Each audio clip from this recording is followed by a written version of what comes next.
Good morning students. आज हम start कर रहे हैं chapter number 4 and chapter number 4 is quadrilaterals. तो देखिए, सबसे पहले हम मीनिंग देखते हैं क्वाड्रिलेटरल क्या होता है।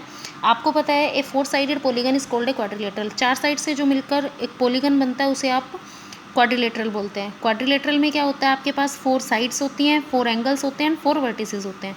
जैसे अगर हम इस फिगर की बात करें ए बी सी डी, तो यहाँ पर 4 साइड्स कौन सी होंगी, A B B C C D and D ए।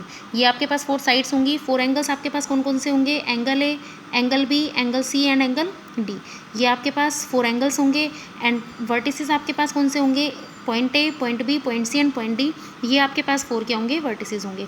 तो ऐसा फिगर जो 4 साइड से, 4 एंगल से और 4 वर्टिसेस से मिलकर बनता है, ऐसे फिगर को ही आप क्या बोलते हैं, क्वाड्रिलेटरल बोलते हैं। और क्वाड्रिलेटरल में no 3 of them are collinear, क्योंकि 4 पॉइंट से जो है 4 पॉइंट्स को ज्वाइन करने के बाद जो फिगर आता है आप उसको क्या बोलते हैं, क्वाड्रिलेटरल बोलते हैं। तो कोई भी इनमें से 3 पॉइंट कोलिनियर नहीं होने चाहिए। कोई भी 3 पॉइंट कोलिनियर नहीं होंगे तब आपके पास क्या बनेगा, क्वाड्रिलेटरल बनेगा।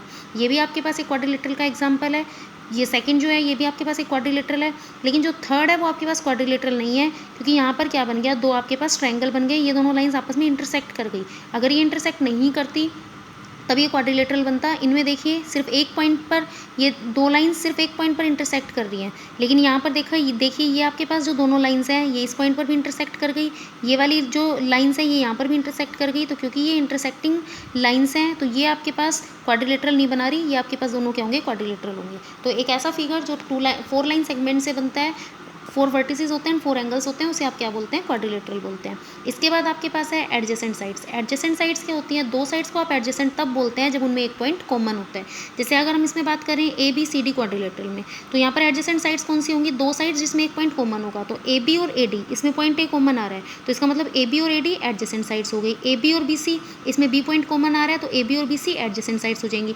B C and C D, इसमें सी पॉइंट कॉमन आ रहा है तो ये दोनों adjacent sides. And A D and D C, इसमें डी पॉइंट कॉमन आ रहा है तो A D and D C adjacent sides हो जाएंगी। तो एडजेसेंट साइड्स जब दो साइड्स में एक पॉइंट कॉमन होता है तो आप उसे बोलेंगे एडजेसेंट साइड्स। नेक्स्ट आपके पास दे रखा है यहाँ पर अपोजिट साइड्स के बारे में। अब अपोजिट साइड्स क्या होती हैं, अपोजिट साइड्स आपके पास होती हैं दो साइड्स जो एक दूसरे के अपोजिट हैं, जिसमें कोई भी पॉइंट कॉमन नहीं है। जैसे ए बी और सी डी, इसमें कोई भी पॉइंट कॉमन नहीं है तो ये दोनों opposite sides. A D and B C, इसमें कोई भी पॉइंट कॉमन नहीं है तो ये दोनों आपकी अपोजिट साइड्स हो जाएंगी। तो ये हो गया हमारा अपोजिट साइड्स के बारे में। नेक्स्ट है आपके पास डायगोनल्स के बारे में। डायगोनल्स क्या होते हैं, किसी भी क्वाड्रिलेटरल में अपोजिट वर्टेक्स को जब हम ज्वाइन करते हैं तो जो लाइन सेगमेंट आती है उसे आप डायगोनल्स बोलते हैं। जैसे अपोजिट वर्टेक्स हैं ए और सी अपोजिट हैं, बी और डी अपोजिट हैं। अगर हम ए को सी से ज्वाइन कर दें और बी को डी से ज्वाइन कर दें तो जो लाइन सेगमेंट आती है, तो ए सी और बी डी जो लाइन सेगमेंट होगी ये आपके पास क्या कहलाएगी, डायगोनल्स होंगे। तो ए सी एंड बी डी यहाँ पर क्या हो गए, डायगोनल्स हो गए। डायगोनल्स क्या हो गए, टू अपोजिट वर्टेक्स को ज्वाइन करने से जो लाइन सेगमेंट आती है उस लाइन सेगमेंट को ही आप क्या बोलते हैं, डायगोनल्स बोलते हैं। नेक्स्ट आपके पास है एडजेसेंट एंगल्स के बारे में। Adjacent angles, opposite angles. अब एडजेसेंट एंगल्स क्या होते हैं, ऐसे दो एंगल्स जिसमें एक साइड कॉमन होती है। जैसे अब आप देखिए ए और बी, ये दोनों एंगल्स हैं। इसमें देखिए कौन सी साइड कॉमन आ रही है, एंगल ए हमारे पास बन रहा है A D and A B से, एंगल बी हमारे पास बन रहा है A B and B C से। तो ए और बी दोनों एंगल्स में ए बी साइड क्या आ गई, कॉमन आ गई। इस एंगल ए में भी ए बी साइड आ रही है, ये जो एंगल ए बन रहा है ये भी ए बी साइड से बन रहा है, और एंगल बी बन रहा है ये भी ए बी साइड से बन रहा है। तो इसमें क्योंकि दोनों एंगल में एक साइड कॉमन आ गई तो ये दोनों एंगल एडजेसेंट एंगल्स हो जाएंगे। Same as it is angle B and angle C, ये दोनों एंगल्स भी कैसे एंगल्स होंगे, एडजेसेंट एंगल्स होंगे। Angle C and angle D, ये दोनों एंगल्स भी एडजेसेंट एंगल्स होंगे। And angle D and angle A, ये दोनों एंगल्स भी एडजेसेंट एंगल्स होंगे। तो ये एंगल्स आपके पास क्या होंगे, जो साथ में एंगल्स होते हैं वो एडजेसेंट एंगल्स। और अपोजिट एंगल्स मतलब जो अपोजिट वर्टेक्स वाले एंगल्स होते हैं। तो एंगल ए और एंगल सी ये आपके पास opposite angles. And angle B and angle D ये दोनों भी आपके पास क्या होंगे, अपोजिट एंगल्स कहलाएंगे। तो एंगल्स क्वाड्रिलेटरल के कौन से अपोजिट होंगे, जो एडजेसेंट नहीं होंगे, मतलब जिनमें कोई भी साइड कॉमन नहीं होगी। नेक्स्ट आपके पास है interior and exterior of a quadrilateral. एक क्वाड्रिलेटरल का इंटीरियर एंड क्वाड्रिलेटरल का एक्सटीरियर। तो क्वाड्रिलेटरल के इंटीरियर में देखिए ये जितने भी क्रॉस के आपके पास साइन लग रहे हैं ये सारे इस quadrilateral A B C D के अंदर हैं। और ये जितने भी आपके पास डॉट्स दिखाई दे रहे हैं ये सारे के सारे डॉट्स आपके पास इस क्वाड्रिलेटरल के बाहर हैं। तो इंटीरियर का मतलब जो क्वाड्रिलेटरल के अंदर होंगे, और जो एक्सटीरियर का मतलब क्या होता है, जो क्वाड्रिलेटरल के बाहर की साइड होंगे। और अगर हमारे पास इस क्वाड्रिलेटरल पर ही होते हैं, तो हम उसको क्या बोल देते हैं, ऑन द बाउंड्री। नेक्स्ट आपको दे रखा है कॉनकेव एंड कॉन्वेक्स क्वाड्रिलेटरल्स, ये आप पहले भी कर चुके हैं। कॉनकेव और कॉन्वेक्स क्वाड्रिलेटरल्स क्या होते हैं? कॉनकेव क्वाड्रिलेटरल एक ऐसा क्वाड्रिलेटरल होता है जिसमें एटलीस्ट वन एंगल 180 डिग्री से ज़्यादा होता है। तो ये आपके पास ये एक क्वाड्रिलेटरल दिया गया है ABCD, इसमें ये वाला जो एंगल आपके पास बन रहा है, आप देख रहे हैं ये जो एंगल है, ये एंगल आपके पास 180 डिग्री से ज़्यादा है। तो कम से कम अगर एक एंगल किसी भी क्वाड्रिलेटरल में 180 डिग्री से बड़ा होता है और उसका एक डायगोनल हमेशा क्या होता है, बाहर की साइड में लाई करता है, उसका एक डायगोनल हमेशा क्या होगा, उस क्वाड्रिलेटरल के बाहर की साइड में लाई करेगा, तो आप ऐसे क्वाड्रिलेटरल को क्या बोलेंगे, कॉनकेव क्वाड्रिलेटरल। नेक्स्ट आपके पास है कॉन्वेक्स क्वाड्रिलेटरल। कॉन्वेक्स क्वाड्रिलेटरल क्या होता है, एक ऐसा क्वाड्रिलेटरल जिसमें सभी के सभी एंगल्स जो होते हैं हमारे पास, या सभी के सभी जो एंगल्स हमारे पास होंगे वो कैसे एंगल्स होते हैं, 180 डिग्री से छोटे एंगल्स होते हैं, 180 डिग्री से लेस देन होते हैं। तो ऐसे क्वाड्रिलेटरल को ही आप क्या बोलते हैं, कॉन्वेक्स क्वाड्रिलेटरल बोलते हैं। और इसमें हमेशा क्या होता है, हमारे पास जो डायगोनल्स होंगे वो हमेशा इस क्वाड्रिलेटरल के अंदर ही लाई करेंगे, डायगोनल क्वाड्रिलेटरल के बाहर नहीं होगा। तो हम जो पढ़ेंगे अब हम कॉन्वेक्स क्वाड्रिलेटरल के बारे में ही पढ़ते हैं। अब देखिए यहाँ पर आपके पास क्वाड्रिलेटरल का चैप्टर स्टार्ट करने से पहले आपको दे रखा है angle sum property of a quadrilateral. एक क्वाड्रिलेटरल जो होता है उसका एंगल सम प्रॉपर्टी को हमें प्रूव करना है। मतलब एक क्वाड्रिलेटरल के आपको पता है सभी एंगल्स का सम 360 डिग्री होता है। तो 360 डिग्री कैसे होता है ये आपको प्रूव करके दिखाना है। थ्योरम है ये, हम इसको कैसे प्रूव करेंगे, देखिए आपके पास एक क्वाड्रिलेटरल दिया गया है, क्वाड्रिलेटरल ABCD, और इस क्वाड्रिलेटरल में आपको प्रूव करना है angle A, angle B, angle C and angle D, इन सब का सम आपका 360 डिग्री के इक्वल होगा। तो देखिए हम कैसे प्रूव करेंगे। इसके लिए हमने क्या किया, ये तो एक क्वाड्रिलेटरल था, इस क्वाड्रिलेटरल में हमने डायगोनल AC को ज्वाइन कर दिया। तो AC डायगोनल को ज्वाइन किया और ये जो एंगल आपके पास AC डायगोनल पर आए इनको आपने मान लिया 1 2 3 4। आपको शो क्या करना है, A + B + C + D, A angle, angle B angle, angle C और एंगल D, ये चारों एंगल का सम 360 डिग्री होगा क्योंकि ये चारों क्वाड्रिलेटरल के एंगल्स हैं। तो इसे प्रूव करने के लिए हमने AC एक डायगोनल बना दिया और 1 2 3 4 नाम दे दिए। अब देखिए हम इसका प्रूफ स्टार्ट करते हैं। आपको पता है एक ट्रायंगल के तीनों एंगल का सम 180 डिग्री होता है। तो ट्रायंगल ABC बन गया और एक ट्रायंगल ADC बन गया। ABC ट्रायंगल में देखिए एंगल 2 + एंगल 4 + एंगल B, इन सब का सम 180 डिग्री के इक्वल होगा। तो हमने लिखा एंगल 2 + 4 + B = 180 डिग्री, इसको इक्वेशन फर्स्ट मान लिया। नेक्स्ट हमने क्या किया, ये जो आपके पास ADC ट्रायंगल बन रहा है, इस ADC ट्रायंगल के तीनों एंगल का सम भी 180 डिग्री के इक्वल कर देते हैं। एंगल 1 + एंगल 3 + एंगल D, तो हमने लिखा angle 1 + angle 3 + angle D = 180 degree, इसको इक्वेशन सेकंड मान लिया। अब हम क्या कर देते हैं, ऐड कर देते हैं equation first and equation second को। तो हम यहाँ पर लिख देते हैं adding equation first and equation second. Equation first and equation second को ऐड कर लेते हैं। देखिए इक्वेशन फर्स्ट में आपके पास 2 4 एंड B, हमेशा आपको पता है लेफ्ट हैंड साइड में ऐड होगी और राइट हैंड साइड आपकी राइट हैंड साइड में ऐड होगी। तो 2 + 4 + B लेफ्ट हैंड साइड में है, इनको ऐड कर देते हैं। एंड 1 + 3 + D, ये भी लेफ्ट हैंड साइड में, इनको ऐड कर दिया। तो इन दोनों को लेफ्ट हैंड साइड को ऐड कर दिया और राइट हैंड साइड में 180 + 180 इनको ऐड कर दिया। तो देखिए 2 के साथ मैंने 1 को लिख दिया तो 2 के साथ 1 हो गया, 4 के साथ हमने लिख दिया 3 को, और B और D को हमने एज इट इज़ लिखा और 180 + 180 आ गया 360। अब आपको पता है 2 + 1 मिलके क्या बन जाएंगे, एंगल A बन जाएगा। तो 2 + 1 की जगह लिख दिया एंगल A। 4 + 3 मिलकर क्या बन जाएंगे, एंगल C बन जाएगा। तो 4 + 3 की जगह लिख दिया एंगल C और B और D को एज इट इज़ रखा = 360 डिग्री। अब आप देख रहे हैं angle A + angle B + angle C + angle D, इन सभी एंगल्स का सम आपके पास किसके इक्वल आएगा, 360 डिग्री के इक्वल आ गया। तो यहाँ से ये प्रूव हो जाता है कि क्वाड्रिलेटरल के सभी एंगल्स का सम हमेशा 360 डिग्री होगा। तो ये आपके पास प्रूफ हो गया हमारे पास। अब देखिए अब हम एक्सरसाइज 4.1 स्टार्ट करते हैं। 4.1 का फर्स्ट क्वेश्चन है आपके पास fill in the blanks. First fill in the blank है, a quadrilateral has blank sides. आपको पता है क्वाड्रिलेटरल में कितनी साइड्स होती हैं, 4 साइड्स होती हैं। तो हमने लिखा ए क्वाड्रिलेटरल हैज़ 4 साइड्स। सेकंड आपके पास है a quadrilateral has blank angles. अब आपको पता है कितने एंगल्स होते हैं क्वाड्रिलेटरल में, 4 एंगल्स होते हैं। तो आप यहाँ पर लिख देंगे क्वाड्रिलेटरल हैज़ 4 एंगल्स। नेक्स्ट आपके पास है a quadrilateral has blank vertex and no 3 of which are blank. आपको पता है क्वाड्रिलेटरल में कितने वर्टेक्स होते हैं, 4 वर्टेक्स होते हैं। तो आप यहाँ पर लिखेंगे 4 vertex. No 3 of which are, उनमें से कोई भी 3 क्या नहीं होते, कोलिनियर नहीं होते। आपको बताया था कोई भी 3 पॉइंट कोलिनियर नहीं होने चाहिए। तो no 3 of which are collinear. तो यहाँ पर इस ब्लैंक में आपके पास क्या आ जाएगा, कोलिनियर आ जाएगा। तो ये इसका थर्ड पार्ट भी हो जाएगा आपके पास। फोर्थ पार्ट देखिए 4.1 एक्सरसाइज में, इसका फोर्थ पार्ट आपके पास दिया गया है, एक क्वाड्रिलेटरल हैज़ ब्लैंक डायगोनल्स। एक क्वाड्रिलेटरल में कितने डायगोनल्स होते हैं, आप सभी को पता है क्वाड्रिलेटरल में 2 डायगोनल्स होते हैं। तो आप यहाँ पर लिख देंगे 2। नेक्स्ट आपके पास है फिफ्थ पार्ट में, a diagonal of a quadrilateral is a line segment that joins two blank vertices of the quadrilateral. Diagonal quadrilateral का क्या होता है, एक ऐसी लाइन सेगमेंट होती है जो कब आती है, आपको बताया था कि डायगोनल कब आता है, जब हम टू अपोजिट वर्टिसेस को ज्वाइन करते हैं। तो यहाँ पर टू ब्लैंक वर्टिसेस की जगह हम क्या लिख देंगे, टू अपोजिट वर्टिसेस। तो ये आपके पास हो जाएगा। 6th पार्ट में आपके पास है the sum of the angles of a quadrilateral is. आपको पता है एक क्वाड्रिलेटरल के सभी एंगल्स का सम कितना होता है, 360 डिग्री होता है। तो आप यहाँ पर इस ब्लैंक में क्या लिख देंगे, 360 डिग्री। तो ये आपका 6th पार्ट भी हो जाएगा। Question first complete. Question second देखिए, in the adjoining figure ABCD is a quadrilateral. इस फिगर में ABCD एक क्वाड्रिलेटरल दिया गया है। Name a pair of adjacent sides, how many pairs of the adjacent sides are there.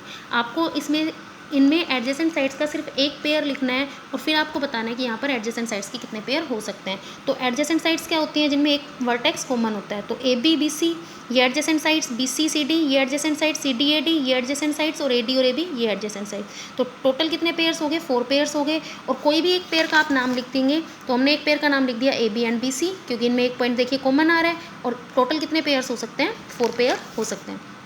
Second है आपके पास name a pair of opposite sides. अब अपोजिट साइड्स क्या होती हैं, जिनमें कोई भी पॉइंट कॉमन नहीं होता। तो अपोजिट साइड्स हमारे पास हो गई AB and CD and AD and BC। तो ये अपोजिट साइड्स हो गई और ये दोनों अपोजिट साइड्स हो गई। तो हमें सिर्फ एक पेयर का नाम लिखना है and how many pairs of opposite sides are there. और फिर आपको बताना है कि कितने पेयर ऑफ अपोजिट साइड्स होंगे। तो अपोजिट साइड्स के 2 ही पेयर होते हैं, AB एंड CD है, AD एंड BC है। तो आप यहाँ पर लिख देंगे 2 पेयर्स होते हैं। तो हमने लिखा 2 पेयर्स, यहाँ पर हमने क्या लिखा, 2 पेयर्स लिख दिया और हमने अपोजिट साइड्स का नाम लिख दिया। कौन कौन सी अपोजिट साइड्स हो गई, AB एंड CD।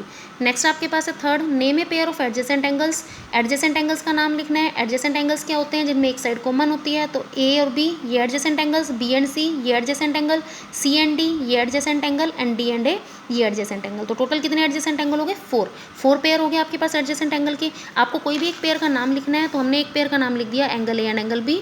एक पेयर का हमने नाम लिख दिया angle A and angle B। और टोटल कितने पेयर हो सकते हैं इस तरह के, 4 पेयर। तो यहाँ पर हमने आंसर में लिख दिया 4। फोर्थ है आपके पास name a pair of opposite angles, how many pair of the opposite angles are there. अब अपोजिट एंगल कौन कौन से होंगे, A and C B and D ये अपोजिट एंगल्स होंगे। तो आपको एक पेयर लिखना है और आपको बताना है टोटल कितने पेयर हो सकते हैं। तो A और C B और D टोटल 2 पेयर्स हो सकते हैं। तो यहाँ पर हमने लिखा टोटल 2 पेयर्स। और अपोजिट एंगल्स आपको लिखने हैं। तो A एंड C और B और D में से कोई भी एक पेयर आप लिख सकते हैं। तो हमने यहाँ पर एक पेयर लिख दिया angle A and angle C। इसके बाद आपके पास 5th पार्ट है, how many diagonals are there, name them. Total कितने डायगोनल्स हैं, आपको उन डायगोनल्स के नाम लिखने हैं। तो देखिए टोटल कितने डायगोनल्स आपके पास हो सकते हैं, यहाँ पर टोटल 2 डायगोनल्स हो सकते हैं। 2 डायगोनल्स कौन कौन से हो सकते हैं, AC एंड BD। तो 2 डायगोनल्स हो सकते हैं, आपको उनके नेम भी लिखने हैं। तो नेम हम लिख देंगे AC एंड BD और 2 हमारे पास डायगोनल्स हो गए। तो ये आ गया AC एंड BD। ये हो गया आपका question number second solve. Question number third में देखिए, the 3 angles of a quadrilateral are 110 degree, 95 degree and 65 degree, find the measure of 4th angle.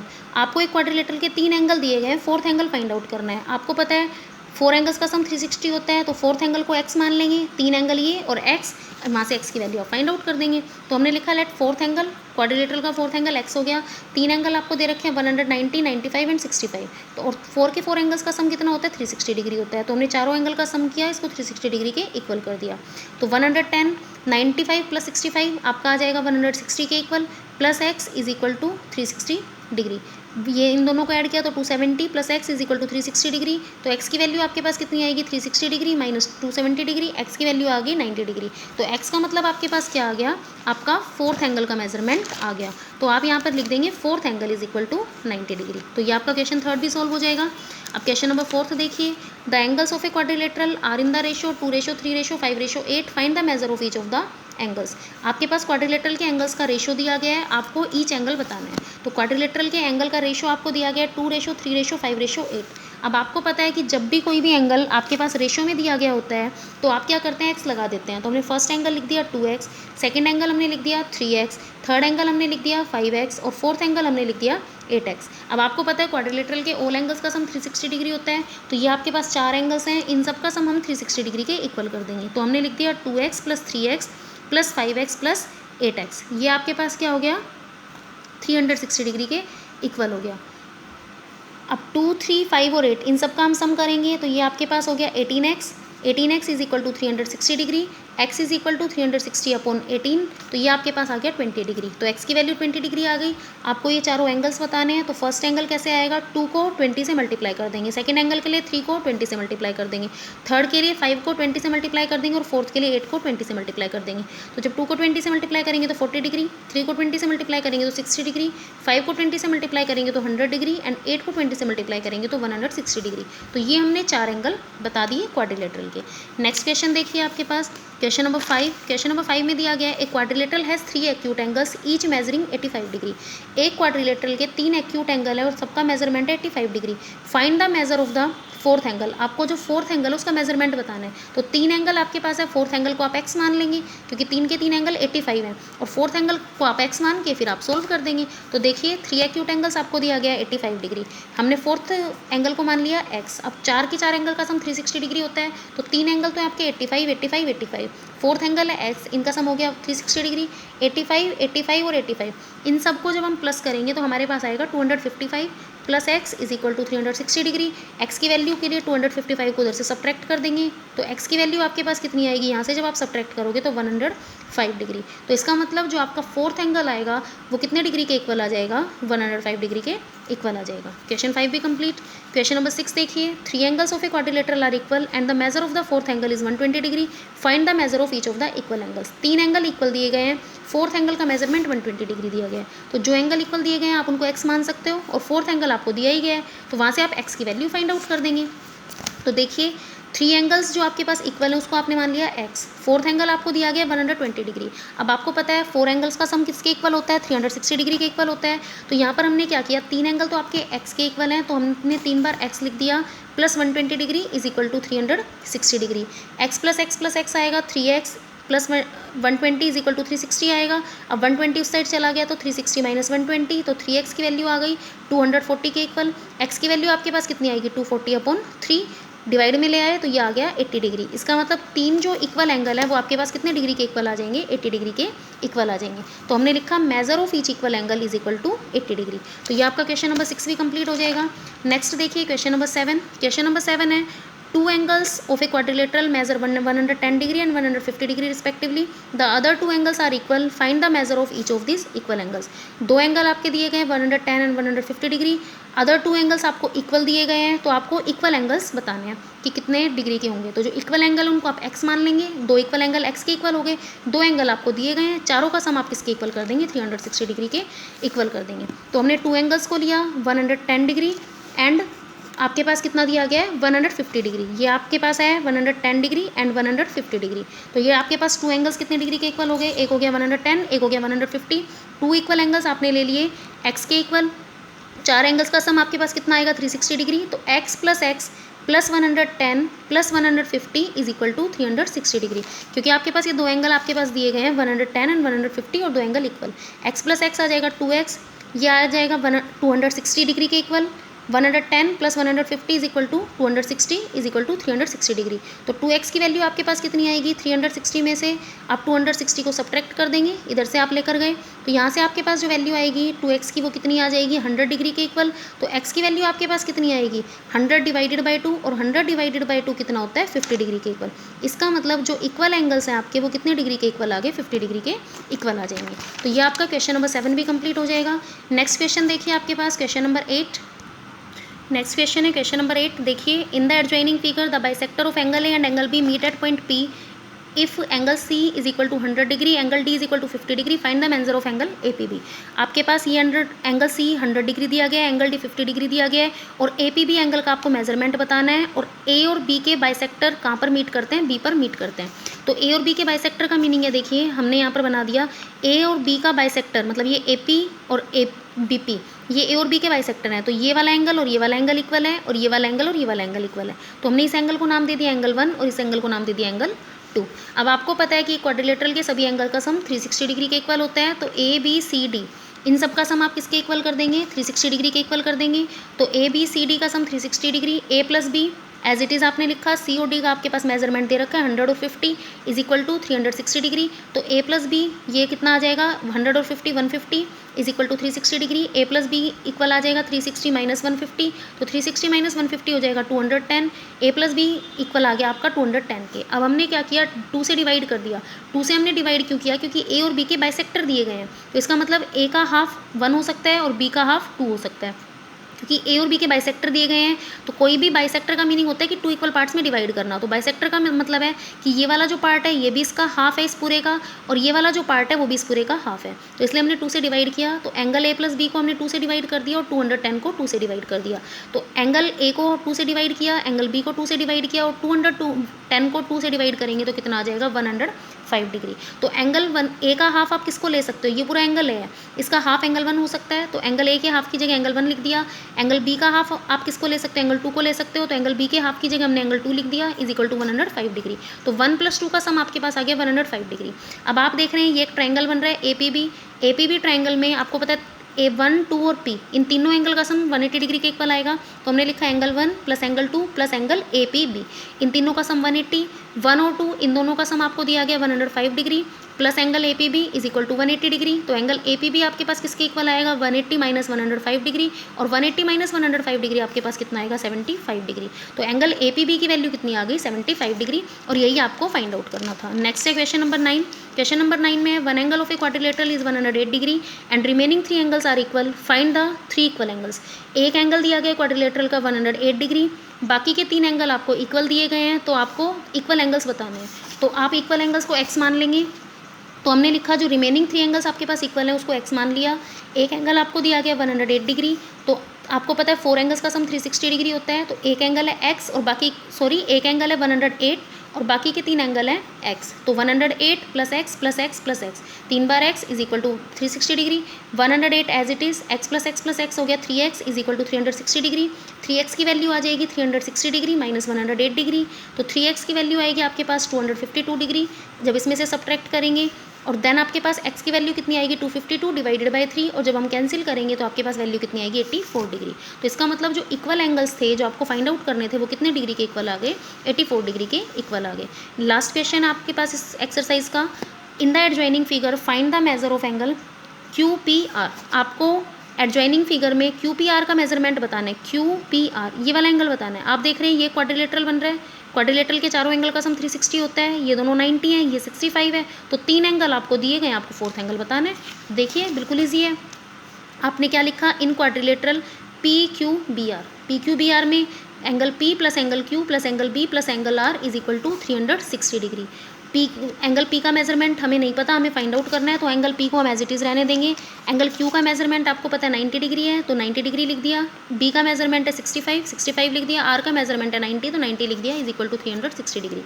Angle P ये हो गया 90 180, और 180 और 65 आपके पास हो जाएगा 245 is equal to 360 degree. Angle P का मेजरमेंट कितना आएगा 360 डिग्री माइनस 245 डिग्री, तो एंगल P का मेजरमेंट आपके पास कितना आएगा 115 डिग्री जब आप इन दोनों को सब्ट्रैक्ट करेंगे। तो एंगल P अगर 115 डिग्री अगर एंगल P, तो आपके पास जो एंगल QPR आएगा वो भी कितना आ गया 115 डिग्री। तो यही आपको फाइंड आउट करना था। तो ये आपकी हो गई है एक्सरसाइज 4.1 कंप्लीट।